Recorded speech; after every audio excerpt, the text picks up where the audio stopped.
Olá, muito boa noite. Sejam bem-vindos de novo ao Acontece no Centro Espírita.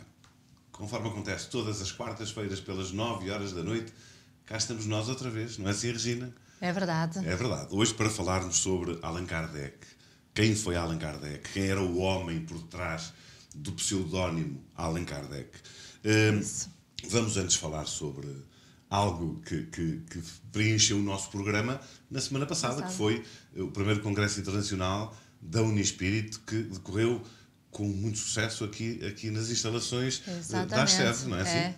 Sim, antes de mais queremos pedir desculpas aos nossos telespectadores, porque ficámos de até lhes mostrar algumas entrevistas que tínhamos feito.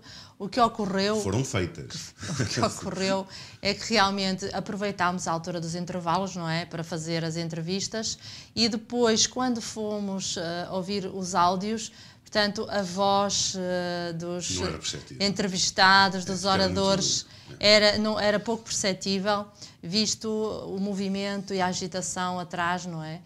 Mas conseguimos colocar algumas das questões. Aliás, a Diana Costeira, que dirigiu aquele período de questões que foram feitas aos congressistas, algumas das questões também eram nossas. As que ela colocou eram maioritariamente do público. Exatamente. Nós queremos aproveitar para fazer algumas questões que tínhamos, mas eram tantas por parte dos congressistas que acabou por não haver tempo para eles responderem, mesmo assim tiveram 1h30 a responder a questões colocadas. Eu estava a dizer que algumas delas eram nossas, se calhar era uma ou outra, mas foi de tal forma trabalhoso, até porque nós estivemos na apresentação do Congresso, exatamente, tivemos a acompanhar. Foi extraordinário, mais porque, de perto. Regina, foi um ambiente fantástico. Não foi? Um ambiente fantástico. É assim, o Juliano Pousati nunca tinha estado em Portugal. Foi a primeira vez que esteve junto de um público português e ficou entusiasmadíssimo. Não contava. Foi ali, ele entusiasmadíssimo. Foi uma das grandes... Penso que especialmente os mais jovens gostaram imenso de ouvir, porque se surpreendeu, não é, pela forma como ele aborda as questões, não é, da espiritualidade e o futuro, não é? E depois também, o Dr. Paulo César Frutuoso, que já é muito conhecido como palestrante no Brasil, em Portugal também, digamos que foi uma singularidade tê-lo cá, não é? Exatamente. Foi um momento especial e ele próprio estava extremamente emocionado, não contava com uma plateia de mais de 400 pessoas e foi até com emoção que partilhou connosco as suas experiências, não é, de materializações e de curas que têm vindo a acontecer, tendo em conta que é um homem, não é, que além de ser professor na Faculdade de Medicina, ele também tem lugar de responsabilidade como médico oncologista, que é. Portanto, também nos contou as várias experiências que tem tido juntamente com outros colegas médicos que são completamente descrentes, não é? Descrentes em Deus, descrentes na vida imortal e na mortalidade, mas que depois, em determinados momentos da vida, e porque vieram a ter conhecimento que o Dr. Paulo César Frutuoso escreveu alguns livros sobre o assunto, que vêm ter com ele e vão-lhe dando feedbacks impressionantes. Exato. O Dr. Paulo César Frutuoso, que também esteve entre nós, na ASCEV, na segunda-feira, imediatamente a seguir a fazer uma palestra. Exatamente, a fazer uma palestra, o que foi também extraordinário, porque realmente... Eu penso que todos os congressistas que estivemos são homens de muito não podemos esquecer o Dr. Sérgio Filipe de Oliveira, não é? Que ele já nos habituou. Que já nos habituou àquela, como vamos dizer, a humanidade, a forma de falar e, portanto, todo aquele trabalho que, no fundo, a Uniespírito, sendo ele o fundador, nasceu de um sonho Exato. De unir espiritualidade e ciência. O sonho dele é lindíssimo, nós falámos sobre isso aqui no Congresso e a ideia é ir mais longe, ou seja, não era ficar um foco ou um polo só no Brasil, era realmente internacionalizar esse polo universitário, que a proposta é uma universidade livre, uma universidade onde existiriam ou irão existir vários grupos de estudo, áreas da saúde, áreas da educação, áreas sociais, sempre tendo em conta as duas perspectivas, que é a missão do Cristo, digamos assim, não é? Por trás sempre o cristianismo e a sua palavra cristã, e por outro lado o pensamento do Espiritismo, a sua ciência filosófica que nos trouxe o Espiritismo, que nos trouxe Allan Kardec.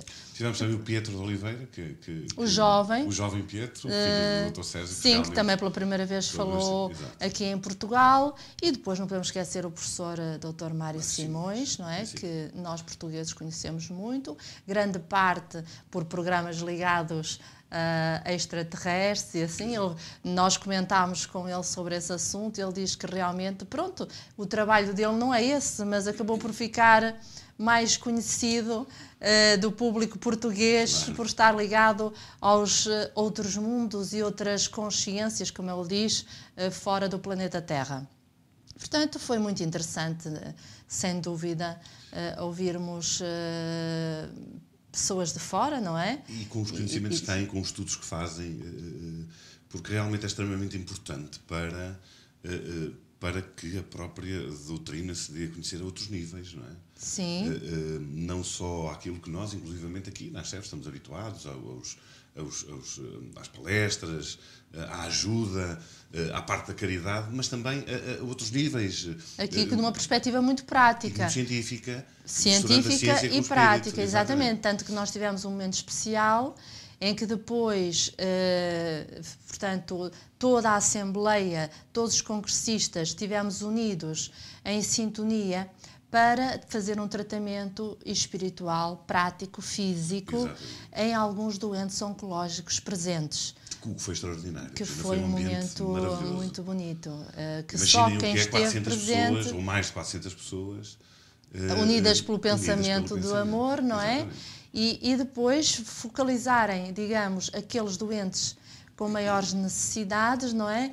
Emitindo assim, da nossa parte, o nosso fluido espiritual, que nós chamamos ectoplasma, de forma a que a espiritualidade maior possa, juntamente com os orientadores, que foram o Arnaldo Costeira, o presidente aqui da direção da ASCEV, e o Dr. Sérgio Filipe de Oliveira, que tiveram a orientar aqueles trabalhos, juntamente com outros colaboradores, não é? Já habituados a trabalhos físicos, fizeram, digamos assim, direcionar para aqueles doentes toda essa a nossa energia. Essa energia, exatamente. Pronto, e que certamente se tenta provar, porque nós acreditamos que assim é, não é? Que nos pode, por si só, não é suficiente, como é óbvio. Nós sabemos que vai sempre em função do merecimento de cada um de nós, mas que nos pode ajudar e de que maneira. Tivemos também os nossos momentos culturais, que foram também muito bons, extraordinários. Houve, na abertura, o teu irmão, os Fados de Coimbra, a cantar, contigo à viola e com Miguel Martins, na guitarra, um momento muito bonito, e depois a terminar, a Mara, que foi extraordinário, que é uma fadista, uma jovem que eu nunca tinha ouvido e que realmente fiquei impressionada, tão novinha. E tudo isto à volta deste mesmo... desta mesma vontade de fazer e não ficar só à espera que as coisas aconteçam. Portanto, fazemos acontecer. E já agora, relembrar que o próximo já está marcado. Vai ser de novo aqui em Portugal, vai ser de novo na ASCEV. Aliás, o polo da Unispírito em Portugal é precisamente aqui em Viseu, em parceria com a ASCEV. Vai ser aqui no fim de semana do dia 20 de novembro do próximo ano, de 2020. Portanto, é um conselho que nós damos, porque realmente, acreditem, foi extraordinário, foi um ambiente fantástico, uma envolvência muito boa e um aprendizado ainda maior. Porque falta é isto dizer que o objetivo destes congressos situações. não é um mero congresso apenas para... que normalmente se fazem congressos e seminários em que vão os palestrantes, expõem os seus trabalhos, não é? E depois encerra-se e acabou. A ideia deste congresso é de motivar e cativar pessoas para agentes de saúde. Exatamente. Ou seja, aquelas pessoas que vieram ao congresso ou que adquiriram, por exemplo, as palestras e puderam assistir por outro meio a esse congresso e que se sentiram cativadas com as propostas de trabalho que lá foram expostas. Portanto, comuniquem connosco, comuniquem com o Unispírito, porque a ideia é que as pessoas sejam preparadas em pequenos cursos para depois colaborarem. Onde? Em hospitais, em centros de saúde, em centros espíritas. Portanto, não é só no meio espírita. Exatamente. É colaborarem em sociedade, não é? Noutros locais, mesmo em escolas e tudo mais, de forma a levar este ideal, que é unindo ciência e espiritualidade. Na verdade, o objetivo é tornar os outros seres felizes. Nós sentirmos felizes e fazer com que os outros também sejam felizes. Exatamente. E se sintam felizes. Ou seja, está toda a gente de parabéns, foi uma jornada exato. Fantástica, única. Pena, estaríamos à espera de mais 3 congressistas de que, por motivos pessoais e de saúde, não puderam estar presentes, mas que, de qualquer das formas, terão outras oportunidades, porque eu penso que o ideal é mesmo isso. É nós juntarmos várias perspectivas, várias visões, vários estudos que de alguma forma também se complementam, não é? Para chegarmos ao interesse maior, que é um conhecimento mais apurado e que de alguma forma nos ajude a progredir cada vez mais, não é? É, sem dúvida. Ora, então hoje vamos falar precisamente de Allan Kardec. Allan Kardec, que é, senão, o codificador, conforme nós o conhecemos, da doutrina espírita, e que realmente, não tendo sido por ele, se calhar apareceria alguém que iria fazer o mesmo papel, mas não foi mais ninguém, foi precisamente ele. Mas antes disso, deixa-me só falar aqui sobre um evento, para não guardar para o final, vou falar já sobre ele, que vai acontecer no dia 1 de dezembro. E vai acontecer na Associação Espírita de Lagos, que convidou precisamente Carlos Campetti para realizar um seminário com o tema Trabalho Mediúnico na Casa Espírita. Vai acontecer, como eu disse, no dia 1 de dezembro, nas instalações da Associação Espírita de Lagos, na Rua Infante Sagres, número 50, em Lagos. Para se inscreverem, em quem interessar estar presente, poderão fazê-lo através do e-mail aespiritalagos@gmail.com, que passa em rodapé para que tenham tempo de anotar. Portanto, queríamos só dizer que o Dr. Carlos Campetti, eu lembro perfeitamente dele, não sei se também te recordas, dos encontros de jovens. Ele estava presente muitas vezes, ele era convidado a encontros de jovens, porque ele estava, inclusive a esposa, julgo que até fazia peças de teatro e tudo, e ele tinha uma forma de se dirigir à juventude bastante agradável. Portanto, quando eu me lembro dos Encontros Nacionais de Jovens Espíritas, recordo-me sempre de Carlos Campetti, que é uma pessoa maravilhosa. Pronto, portanto, isto só um à parte. Exatamente. Ora, falando então do Allan Kardec. Falando do Allan Kardec, perdão, eu estava-me apenas a recordar realmente do Congresso, estávamos a falar em saúde, não é coisa que eu esteja muito bem agora, portanto, desculpem qualquer tossezita para não interrompermos o programa, apesar de ser gravado. Pois, o Allan Kardec, codificador do Espiritismo, a nível pessoal, até há cerca de 2 anos, não se sabia assim tanto sobre a vida pessoal de quem foi o Allan Kardec, que inclusivamente apareceram agora recentemente alguns documentos que estariam desaparecidos, digamos assim, não é? Ou bem guardados, pelos vistos, até porque na altura, à época, muita da literatura foi queimada e desapareceu pura e simplesmente, e que vieram de alguma forma complementar aquilo que não se sabia sobre a vida pessoal do Allan Kardec. Fala-nos um pouco sobre isso, Regina, porque deixa-me antes de mais dizer-te, para não te cortar depois a meio, é que a Regina é uma das grandes fãs do Allan Kardec. Vocês não imaginam olhar para a Regina nos olhos quando se fala de Allan Kardec. A Regina demonstra um sentimento. Temos que dizer que já há muitos anos que vimos, sempre que haviam biografias, tínhamos algum interesse particular em conhecer a vida dele, até porque Allan Kardec é o pseudónimo, como já falaste, mas conhecer sobretudo Rivail, não é? Porque o nome dele de nascença é Hippolyte Léon Denisard Rivail, E Rievail, vamos tratá-lo assim, por Rievail, enquanto não descobriu, portanto, o Espiritismo, não é? Enquanto não saiu o Livro dos Espíritos assinado com o pseudónimo de Allan Kardec, falamos e nomeamos Rievail, e depois dessa época Allan Kardec. Acontece verdadeiramente que biografias há muitas, muitas mesmo. A primeira, já comentámos aqui, não sei se foi dos primeiros programas, do Henri Sauce, que é mesmo a primeira, digamos, biografia da vida dele. Tem algumas correções já, hoje em dia sabemos que uma delas, ele diz na biografia, o Henri Sauce, que é, digamos, alguém da época de Kardec, muito próximo dele, diz que ele teria sido médico e, na verdade, Allan Kardec nunca foi médico. Rievail não foi médico, nem sequer... Era professor. Sim, exatamente. Portanto, essa formação, essa e outros pequenos pormenores. Mas seja como for, a vida privada propriamente dita, a vida familiar, quem teriam sido os pais, os avós e assim onde ele viveu, isso tudo não é mencionado na primeira biografia, não é mencionada, ou melhor, pouco é mencionado na biografia também extensa do Francisco Tizan e de Zeus Ventuil, que são 3 volumes, aqui só está apenas um, que é, digamos, a outra que eu falei era francesa, esta já é do Brasil, e inclusive Francisco Tizan chegou a ser presidente da Federação Espírita Brasileira, e então encetou uma investigação exaustiva sobre o que havia de documentos, não é, para descrever o mestre, que ele chamava Mestre Leonino. Pronto.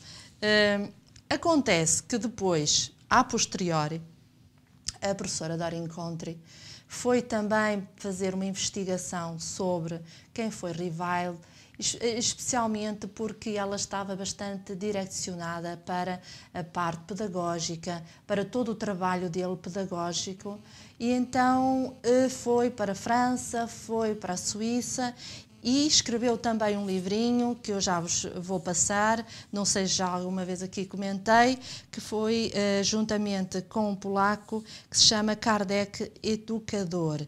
Portanto, tem aqui vários textos pedagógicos traduzidos do Rievail. Depois ela tem também, a professora Doreen Contri, outro livro para entender Allan Kardec, ou para entender Kardec, que também fala um pouco mais sobre a personalidade dele.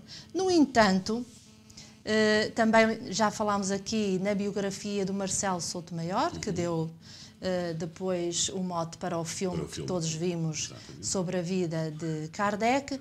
No entanto, digamos que grande parte da visão que nós tínhamos de Rievail era um bocadinho fechada, não é?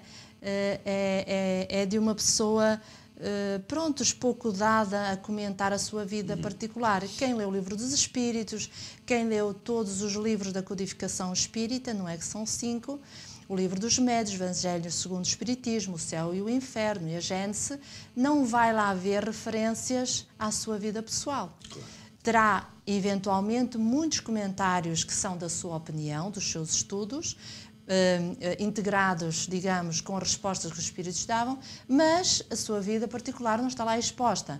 Inclusive, na Revista Espírita, há vários factos que ele narra, acontecimentos, mas sempre todos relacionados com o Espiritismo.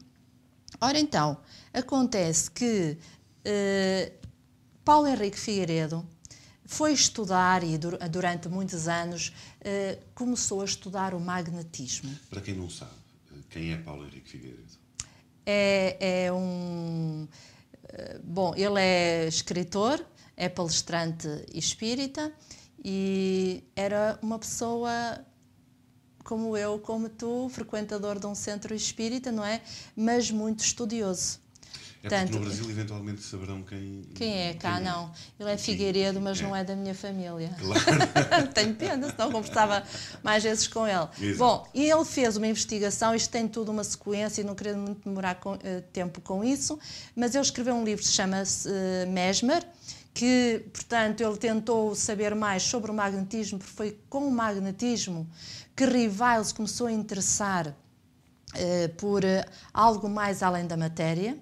E se Rival achava que o magnetismo tinha muito a ver com o espiritismo, e se não havia grandes livros, pelo menos traduzidos para português, sobre Mesmer, já que Kardec faz muitas referências, tanto na Revista Espírita, em especial, e outros trabalhos dele, de que, pronto, da importância de Mesmer, inclusive no catálogo, eu tenho aqui um livrinho que se chama O Espiritismo na sua expressão mais simples, que é um dos, digamos, livretos que Allan Kardec fez para distribuir pela França, não era um livro, mas tem aqui vários livretos, e um deles é também uma listagem daqueles livros que deveria conter uma sociedade de estudos espíritas, ou seja, uma biblioteca espírita devia conter aqueles livros. E está lá mencionados de Mesmer. Ora, então, investigando o Mesmer, acabou por ir também aos poucos investigar a própria vida de Rivail. E ao investigar a própria vida de Rivail, deu luz a este livro fantástico, na minha ótica, e que recomendo a todos que o leiam, que se chama Revolução Espírita, ou A Teoria Esquecida de Allan Kardec. Ora, este livro faz uma abordagem muito grande sobre tudo o que está por trás do espiritismo, tudo o que se criou e envolveu do ponto de vista da filosofia, da psicologia, e depois traz-nos também uma biografia de Allan Kardec que desconhecíamos. Paralelamente a estes estudos que o Paulo Henrique Figueiredo fez, descobriu-se que haviam cerca de 700 documentos privados pertencentes a, digamos, pessoais de Allan Kardec, bem como à sua biblioteca pessoal, bem como milhares de outros livros que um brasileiro, Canuto Abreu, tinha em seu poder. Porque chegou-lhes às suas mãos através, não vamos contar a história, mas chegou às suas mãos todos esses documentos que ele guardou durante anos, que, portanto, foi orientado por Emmanuel, uma vez que ele, Canuto Abreu, conhecia Chico Xavier, e foi-lhe pedir, tendo chegado às suas mãos toda aquela documentação, foi-lhe pedir conselho para saber o que havia de fazer, porque eram cartas pessoais, dezenas e dezenas de cartas pessoais de Kardec, era muita informação nova, e então o que é que iria fazer com tudo aquilo, aquele acervo pessoal?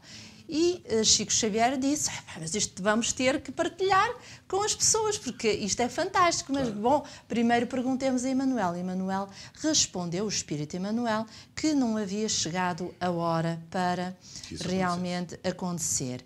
Entretanto, acontecem outras circunstâncias, que é uma investigação da diplomata Simone Privato, que vai investigar sobre as alterações que ocorreram no livro da Gênese, após a morte de Allan Kardec. Então, também ela, na sua investigação, encontra muito material novo. E aí, tudo junto, nós hoje podemos falar um pouco mais da vida de que foi de Rivail, de quem foi Rivail, e podemos conhecê-lo um pouco melhor.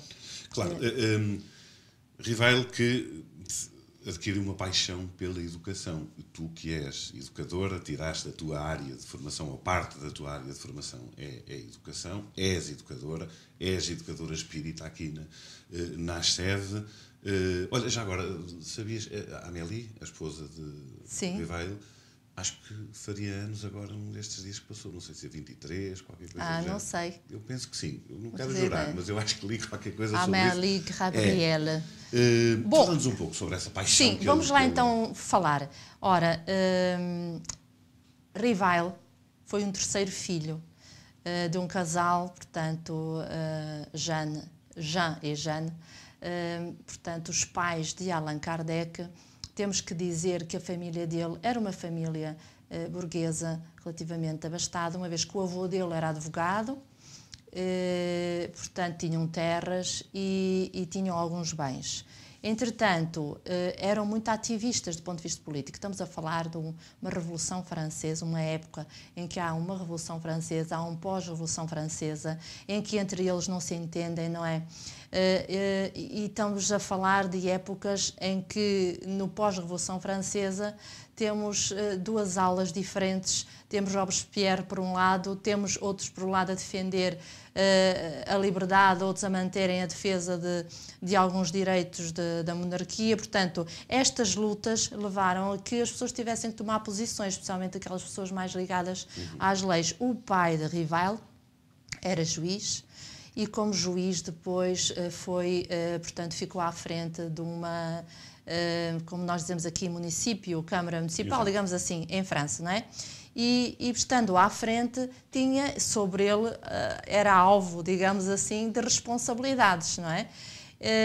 Entretanto, o casal casaram muito novos, ela bastante mais nova, a mãe de Rivail, do que o pai, 15 anos separavam de diferença, e foram viver para uma terra pertinho de Lyon, não me recordo agora o nome. Entretanto, foi lá que ele, o pai dele, esteve até que teve que ser chamado para as forças militares de Junot. Teve que ir, digamos assim, vamos lá usar uma expressão simples, para a guerra. E onde é que vai desaparecer o pai de Rivail? Desaparece aqui em Portugal, precisamente. As tropas, ele vem, faz parte das tropas de Junot, portanto acompanha a campanha de Junot, que tentam vir aqui para perto de Lisboa, só que morrem quase todos à fome, não é porque houvessem tropas portuguesas para os atacar, mas acabam por morrer com frio, com fome, e o pai de Rivail desaparece nessa altura. Portanto, ainda já o Rivail tinha 4 anos. Antes, ele teve 2 irmãos que morreram, mais velhos que Rivail, e então, mediante esta situação, a mãe de Rivail e a avó, viúva também, porque entretanto o avô também tinha morrido pela guilhotina, era defensor da liberdade, etc. E entretanto eles acabam por ir viver para uma aldeiazinha em Bourg-en-Bresse, é assim que se diz, peço desculpa, muito perto de Lyon. Apesar de, e isto é uma diferença nas biografias, apesar de Rivail ter nascido em Lyon, na verdade ele praticamente não viveu em Lyon. Costumamos sempre dizer que passou a sua vida, não. Ele, ao fim de 1 ano e pouco, já foi viver onde, em Bourg-en-Bresse, tinham a sua casa de família e as suas terras, não é? Então, Rivail, até cerca de 10 anos, 11 anos, vai viver assim numa aldeia fantástica, maravilhosa, tendo como suas educadoras a mãe e a avó. Não é? Ou seja, o Rivail tem uma educação muito maternal, se é que assim podemos dizer. Depois, a senhora Rivail, ela era muito interessada nas questões da educação e, claro, dedicava-se bastante ao filho relativamente a isso. Ouviu falar pelo Julien Antoine de Paris, que era um professor muito conceituado em Paris, que tinha aberto uma escola, um instituto em Verdun, na Suíça. E esse instituto estava, portanto, mantinha uma educação moderna, completamente nova, diferente, inovadora, não é? E à frente dela estava o Jean-Henri Pestalozzi, já muito conhecido na altura por toda a Europa. Ora, ela o que fez a mãe de Rivail, vendeu os seus bens, pôs tudo numa carroça, manteve ainda a sua casa, vendeu os seus vários terrenos que tinha, e pegou numa carroça, porque na altura não se andava de outra forma, com o dinheiro, com o filho, com a avó, e foram para Yverdun. E foi lá que ficaram a viver enquanto ele esteve a estudar. Portanto, o Rivail teve uma educação completamente diferente, isto porque nós sabemos que nessa altura e durante toda a Idade Média, a Igreja é que tinha na sua posse a escolaridade e as escolas. Todas as escolas eram religiosas, não é? Mas o Instituto de Yverdun era sui generis, porquê? Porque lá estudavam protestantes, católicos, judeus. Naquele instituto havia alunos de França, alunos de Inglaterra, alunos de Espanha, da Prússia, portanto, tinha alunos de vários países a falarem línguas completamente diferentes. E depois o melhor de tudo, o que é magnífico e que é uma grande novidade, não é? Que é o facto das pessoas que tinham mais possibilidades, neste caso a mãe de Rivail tinha possibilidades de pagar 600 ou 700 francos por ano para ele lá estar, mas havia os que não podiam pagar nada, ou seja, os filhos dos camponeses podiam também estudar gratuitamente. Ou seja, numa escola onde eram admitidas todas as fés confessionais, ou seja, todas as religiões, várias línguas e vários estratos sociais. Mas acho que a época não era fácil. Nada, todo, não é? nada vulgar. Ainda mais, o ensino fugia aos livros, ou seja, tinham os seus manuais, mas tinham muitas aulas práticas. Nós não temos tempo hoje de estar aqui a falar, mas um dia iremos dedicar às questões mais de educação. E Pestalozzi já seguia, digamos, o rumo de Jean-Jacques Rousseau, ou seja, que também é um dos que inspirou a Revolução Francesa, em que o aluno devia ter liberdade, não é, de estudar, de aprender, ou seja, não deveria estar consignado a quatro paredes. E depois o Pestalozzi vai fazer mais. O aluno tem liberdade de pensar, de fazer, mas o aluno tem que pôr em prática aquilo que estuda e tem que haver afeição no ato de educação. Então, vejamos, a educação do Rivail, não é, já é fora de série. Já conviveu com a natureza, conviveu durante toda a sua infância, enfim, num local tranquilo, com contacto todos os dias com animais, pronto.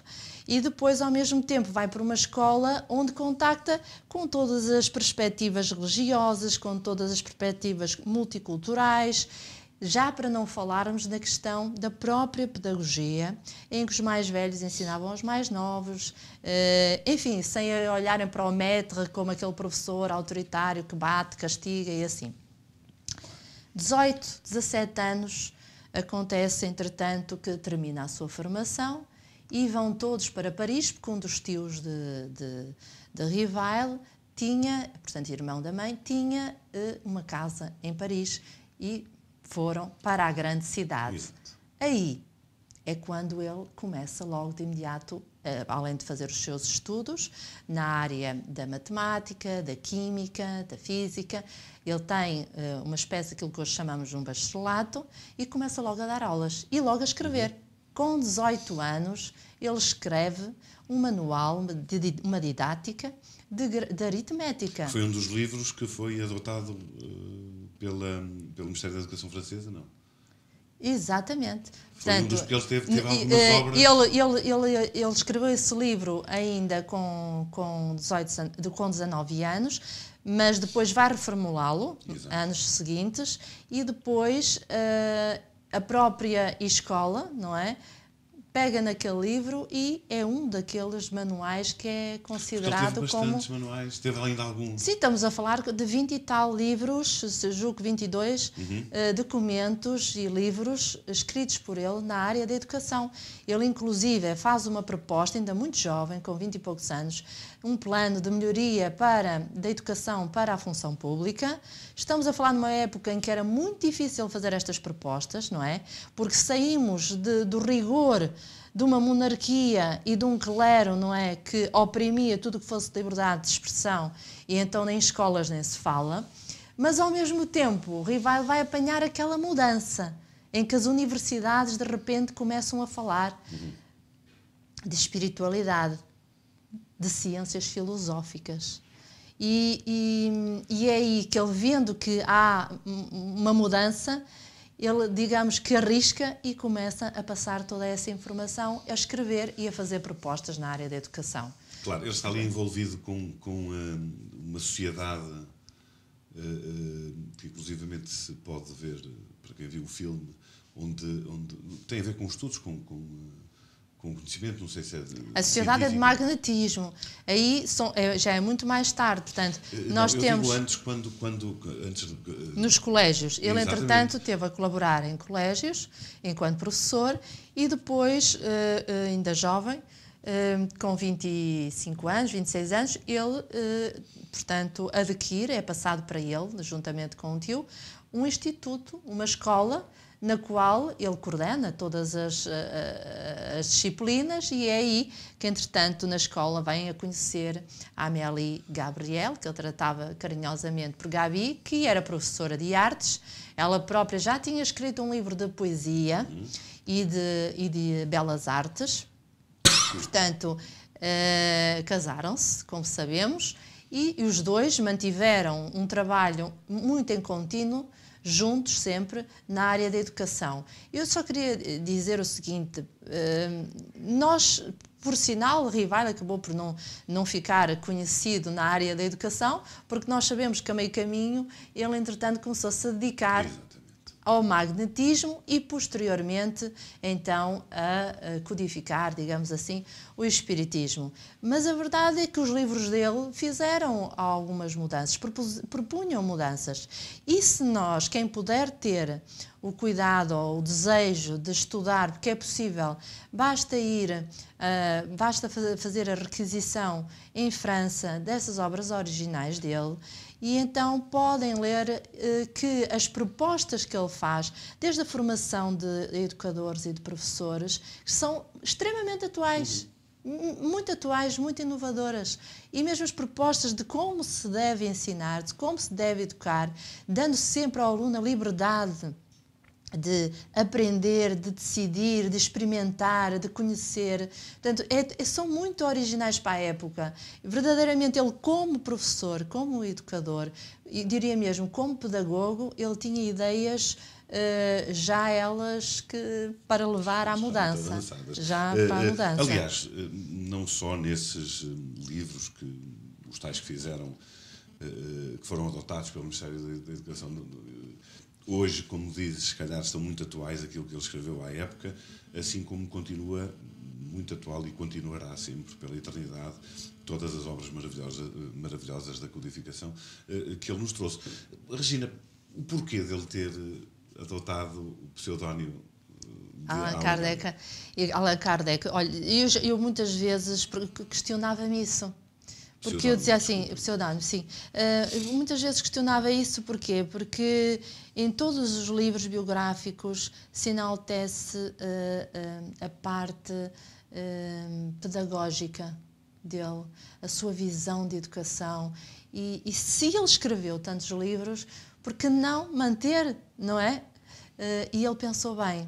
Depois descobrimos, ao ler a biografia do Marcelo Souto Maior, que realmente o que estava em causa era não se perder todas aquelas propostas que ele tinha feito na área da educação. Ou seja, como havia um combate acérrimo, não é, ao espiritismo, tanto que inicialmente, para se reunirem, houve épocas de grande perseguição, não é? Perdão. Depois foi necessário que, ao escrever o Livro dos Espíritos, ele pensasse seriamente nessa questão de que, se eu vou lançar este livro com o meu nome de Rival, ele vai ser associado às didáticas que ele já tinha em várias escolas. Vão ser retiradas as didáticas das escolas. Quem ia perder? Não é? Exato. Quem ia perder eram todas as crianças que estavam a usufruir daquelas mudanças, certo? Iam perder com isso. E foi o que ele pensou. Aqui o que importa não é o nome, não é a pessoa. E era um propósito maior. O propósito maior é a mensagem. Exatamente. E aquela mensagem era muito importante. Há quem diga assim, mas se ele já era tão conhecido, se calhar se pusesse, não é, o nome dele no Livro dos Espíritos, claro, as pessoas até iam lá porque ele era conhecido. Mas não, é que ele não quis associar uma coisa à outra. Aliás, porque depois... Não pode ser como nós tivemos conhecimento no Alto de Barcelona, não foi? Os livros que foram queimados. Exatamente. Já estavam associados ao nome dele, até porque... ao tudo nome isso teve de Allan influência Kardec. de alguns eventuais amigos, sim, ou menos amigos que de alguma forma canalizaram as coisas para que isso acontecesse dessa maneira. E na realidade também viemos a saber o porquê de Allan Kardec, não é? Que dizia-se que tinha sido uma reencarnação anterior. Sim, não é o porquê de Allan Kardec. Ele acabou. O nome em si seria um druida com esse nome. Exato. No início no início da sua investigação, não é? Juntamente com os espíritas e na altura em que ele começou a compilar as respostas às imensas perguntas que lhe iam ocorrendo, em conversa com um espírito amigo, ele lhe disse que o conhecia e o tratava assim, desta e daquela maneira, porque tinha vivido com ele, não é? Em muitas eras passadas, e que ele tinha sido druida, e ele disse que o nome dele de druida era Allan Kardec. Sabendo disso, foi buscar esse pseudónimo para utilizar então logo no Livro dos Espíritos. Porém, há outro facto, é que nessa altura era muito normal escrever-se com pseudónimos, não é? No século XIX era muito comum usar-se o pseudónimo para escrever. Portanto, também não é nada sui generis. Aqui, quando a gente fala no assunto, é porque ele já tinha escrito muitos livros com o nome dele. Por isso é que se faz este à parte, não é? Claro.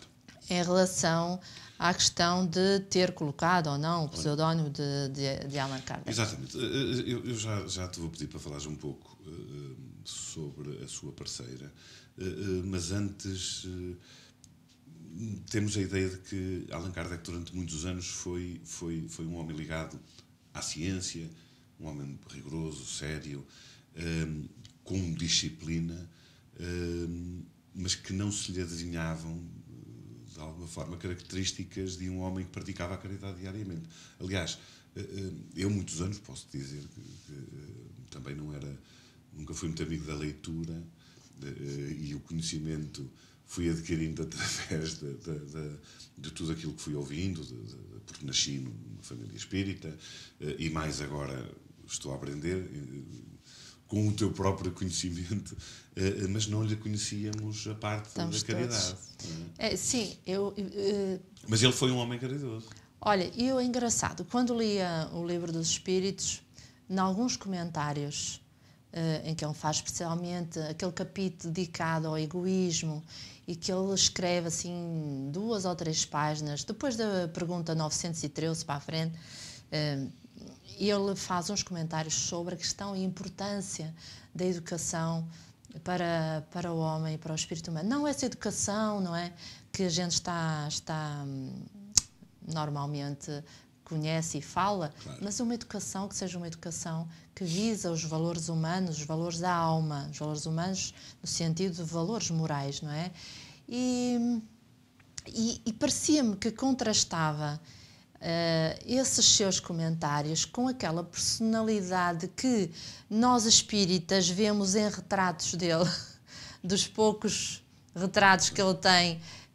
Mostra sempre assim aquele ar austero, não é? De sisudo, do século XIX, com aquele bigode e não sei o que mais, assim numa grande pose, e então pensávamos que se calhar havia ali uma sensibilidade desconhecida. E agora, ao termos acesso a estes documentos, aliás, os telespectadores podem procurar FIAL, Fundação Espírita André Luiz, procuram a página deles e vão lá encontrar alguns acessos a cartas, já lá estão lá publicados. Isto porquê? Porque quem comprou o livro a seguir a Revolução Espírita, que é o livro Autonomia, que já tenho o prazer de ter em casa, mas hoje não falamos sobre isso, tem depois ali, através daquele livro, acessos a documentos originais. Cartas trocadas entre Canuto Abreu e Chico Xavier, temos cartas de Allan Kardec com várias pessoas que lhe colocavam problemas, tem também depois livros à vossa disposição, que têm a ver com o nascimento e os fundamentos da ciência filosófica, que vamos encontrar certos fundamentos coincidentes com o próprio Espiritismo, e qualquer pessoa pode ir lá fazer o pedido, põe o seu e-mail e pode receber e ver algumas dessas cartas manuscritas para Allan Kardec. E então o que é que vemos nessas cartas? Vemos um homem generoso, vemos um homem cuidadoso, sabemos que ele, inclusive, além de ser extremamente dedicado em trabalhos 2 a 2 com a esposa, não é? Porque eles ambos davam explicações a particulares, a alunos. Há um dado momento da vida deles, porque o sucesso do espiritismo em França não tem semelhança com o que é hoje, por exemplo, em dia, porque na altura ele chegou a tirar, se vocês puderem procurar, ele tirava aos 5.000 livros cada vez e esgotavam-se. Portanto, foi mesmo uma coisa impressionante, tanto que ele fez várias viagens por França para ir falar sobre espiritismo, a convite. Convidavam aqui, acolá, e depois nos sítios onde ele ia, acabavam por criar grupos, não é, de estudo sobre o espiritismo. E estamos a falar de pessoas a assistir, 200, 300, 400, 500, em casa de outras pessoas, que tinham que ir para os jardins para poder assistir. Então, quer dizer, ele chegou a uma altura que recebia às milhares, milhares de cartas diárias. E ele queria e tinha vontade de responder a todas. Não é? Então aí tinha que ser a Amélie, de certa forma, a sobrecarregar-se com as questões de dar de fazer explicações e aulas em casa e assim. E isso não fosse eles já terem algum dinheiro de família, porque a própria Amélie também vinha de uma família abastada, se não fosse isso eles não tinham conseguido gerir nem o tempo, nem de forma financeira, gerir aquele tempo tão dedicado ao espiritismo. E sem dúvida ele era essa pessoa atenta a ajudar toda a gente que o procurava, pessoas de fora que lhe procuravam, ele acolheu pessoas em casa, filhos de amigos, e fala-se, não sem certeza, mas eu já soube de alguns oradores falarem nisto, que pensa-se que até ainda não há prova certa escrita que ele tenha adotado uma jovem em sua casa. Eu há pouco portanto, era para te colocar essa questão. Eu ainda não vi a prova. Existiram filhos, por isso ainda não vou falar. Eles não tiveram filhos enquanto casal, mas fala-se que eles tiveram adotaram uma jovem. O que é estranho, porque se isso tivesse acontecido, é estranho não se ter sabido, porque soube-se tanta coisa. Não é? Olha, há muita coisa que às vezes se perde, porque as documentações são guardadas. E se calhar isso também não é muito importante. Sim. Também percebemos muito com a divulgação que tem vindo da personalidade do próprio Allan Kardec, que foi muito enaltecido o seu rigor científico, que era importante e é uma época. E porque o espiritismo, temos que ver, distingue-se de toda e qualquer corrente filosófica e de toda e qualquer corrente religiosa. O espiritismo é diferente. É diferente porque a fé, que ele chama de raciocinada, quando falamos em fé raciocinada, não significa que só se olhe para a fé de bisturi, não é? Claro. Portanto, vem através de um raciocínio lógico, pensado, não é? E chega-se realmente aos factos de que a vida é imortal, que a vida continua e tudo o resto que nós sabemos, não é? Sem precisar até quase do fenómeno.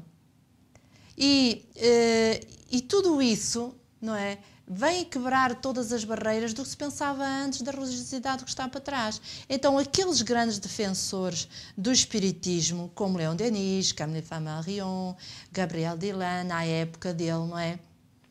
Acabaram também por passar muito esta imagem de científica do próprio espiritismo. Espiritismo como ciência, não é? Mas nós também não podemos esquecer a outra parte, a parte filosófica, não é? Exatamente. Ora, isto é um tema que seguramente nós iremos abordar nos programas. Estamos a caminhar para o fim do nosso programa de hoje. Sim, só para terminar, sobre Allan Kardec iremos falar certamente quando mais revelações forem feitas e cá estaremos com todo, não é? Cá estaremos com sim, talvez um dia vimos aqui falar um pouco mais sobre a pedagogia espírita, por exemplo. Entretanto, só sugerir este livro que poucos conhecem, que é do Walter Oliveira Alves. O Walter Oliveira Alves, há pouco falei da professora Dora Encontro, eu gosto de falar de todas, que é para nós podermos ter uma abordagem de uns e de outros. Este livrinho é especificamente sobre pestalozzi. E o Walter Oliveira Alves tem feito propostas de pedagogia espírita no Brasil, tal como a professora Dora Encontro tem feito propostas de pedagogia espírita também no Brasil. Cá em Portugal ainda não há, mas este livro é muito interessante, porquê? Porque nós vemos digamos assim, quem foram os intervenientes do Instituto de Verdun, fala-nos sobre Rousseau, fala-nos de alguns maîtres, fala-nos de um dos professores que estava em Verdun quando lá estava Allan Kardec, e esse professor nasceu depois no Brasil com o nome de Eurípides Barçanufo. Muito bem. Pronto. E terminamos assim. É assim, terminamos assim. É. Eu hoje tentei falar o menos possível, para ver se tossi o menos possível, que a garganta está a arranhar. E para me dares mais tempo a mim. Para te dar mais tempo a ti, porque eu sei que tu adoras falar sobre o Rivail. Sobre Rivail. E pronto, chegámos ao fim. Relembrar apenas que, se nos quiserem colocar questões, sugestões sobre temas que possam ser falados aqui, inclusivamente para quem esteve no Congresso da Unispírito, que queira deixar seu testemunho. Algum testemunho, exatamente, alguma opinião. É óbvio que nem tudo foi perfeito, houve algumas falhas, mas compreensíveis numa situação destas, e realmente porque não se estava a contar que fosse o sucesso que foi, com tanta gente. Inclusivamente podemos dizer que no dia da recepção aos congressistas, apareceram pessoas para se inscreverem. Sim, sim. Exatamente, e foram aceitos, claro, porque estas questões são mesmo assim. Portanto, relembrar que se nos quiserem deixar ou nos enviar alguma sugestão, alguma questão que nos queiram colocar, devem fazê-lo para o nosso e-mail. Acontece no centroespírita@gmail.com, ou então através das redes sociais, no Facebook, na nossa página do Acontece no Centro Espírita. Por falar nisso, vá lá, ponha lá o seu gosto e acompanhe-nos, porque muitas outras informações também serão dadas através da nossa página, ou através do Facebook, ou através da TV Espírita. E por falar TV Espírita, tu tinhas alguma coisa para dizer sobre a TV Espírita? Exatamente. Então, para terminarmos, achamos que é muito importante subscreverem a TV Espírita. Vamos explicar sucintamente porquê. Acontece que, quando nós dizemos assim, vamos subscrevam a TV Espírita, significa ir ao canal YouTube, procurarem TV Espírita e clicarem lá. Mais nada, não tem custos, não custa nada. E o porquê tantos subscritores? A questão do YouTube funciona assim. Quando um canal tem um número enorme de subscritores, se nós começamos a escrever, por exemplo, naquela zonazinha de procurar, mal põe TV, ele aparece logo, e Espírita, à frente. Porquê? Porque é um canal procurado, tem muitos subscritores. Quanto mais subscritores, mais ele vai surgir como indicador de pesquisa. Depois, tem outra situação. Se forem subscritores, recebem sempre que há uma palestra, um programa, uma entrevista, tudo aquilo que nós publicamos na página do YouTube, vocês vão receber no e-mail. Assim que recebem, clicam e vão ver visualizar. Porquê são importantes as visualizações dos programas? São importantes porque quanto mais visualizações tem um programa ou um documentário feito por o nosso canal, mais oportunidades vamos ter de que ele venha sugerido para quem precisa. Imagine, por exemplo, o seu filho um jovem costuma aceder ao canal YouTube. O que é que vão lá aparecer vídeos sugestivos? São aqueles vídeos que têm mais de 1 milhão de visualizações, ou de 500 mil visualizações, porque como são muito vistos, parte do princípio que toda a gente os quer ver. São aqueles vídeos que você procurou pelo nome, não é? E de repente têm a ver com os temas que foi procurar. E então estão lá como sugestão. Imagina o nosso programa sobre suicídio. Teve 500 visualizações, mas se tivesse tido 5.000, uma jovem que esteja a passar por aquele momento de pensar em suicídio e que digita no YouTube para ver algo sobre o assunto, se tivéssemos 5.000 ou 10.000 visualizações, ia aparecer logo como sugestão. Exatamente. Vejam o importante que isto tem. E são capazes de dizer assim, não, isso, enfim, primeiro que alguém vai procurar. Nunca mais me esqueço uma situação em que o grupo Teatro Ibris Lembras-te do grupo Teatro? Lembro, claro que teve uma peça que apresentou em várias escolas e em vários anfiteatros que tinha por tema o aborto. Apresentou uma em Matosinhos uma vez, essa peça, e no final, uma jovem que estava na assistência foi ter com o dirigente do grupo de teatro e foi-lhe dizer que, a chorar, que estava precisamente naquele momento a pensar praticar o aborto. Depois de ter visto a peça de teatro, decidiu não mais o fazer. Portanto, às vezes um vídeo com uma conversa pode mudar a vida de alguém. Subscrevam o canal, visualizem e partilhem, não só porque nós queremos mais adeptos ou porque queremos mais seguidores, é com o fim de ajudar os outros que precisam desse esclarecimento e não o podem ter. E então é uma forma realmente de estarmos a fazer a nossa parte. Nós, das 500 visualizações que temos tido, muito sinceramente, se conseguirmos com os nossos programas, com os nossos temas, ajudar, nem que seja uma pessoa sim. Já é extraordinário, que realmente é muito bom. E não esquecer que a TV Espírita, o canal da TV Espírita no YouTube, passa às segundas e sextas as palestras, às terças e quintas o Evangelho no Lar, às quartas-feiras o Acontece no Centro Espírita, passa também programas vindas do Brasil, do nosso irmão, do Sérgio, e do filho do André Luís, e passa tudo aquilo que eventualmente vocês imaginem, têm uma sugestão que gostavam de passar podem inclusivamente contactar a TV Espírita. Quem sabe também poderão fazer parte da programação, porque sim. nunca termina, são muitas horas durante o dia, durante a semana. Terminamos então por hoje, Regina. Boa noite então a todos. Boa noite a todos. É sempre um prazer ter-vos aí desse lado. Agora o frio começa a apertar, portanto aqueçam-se, que é para não ficarem como eu. Liguem os aquecimentos e as lareiras, mas não abusem, porque provoca assim, situações destas. Foi um prazer estar com vocês. Até à próxima semana. Muita paz. E tenham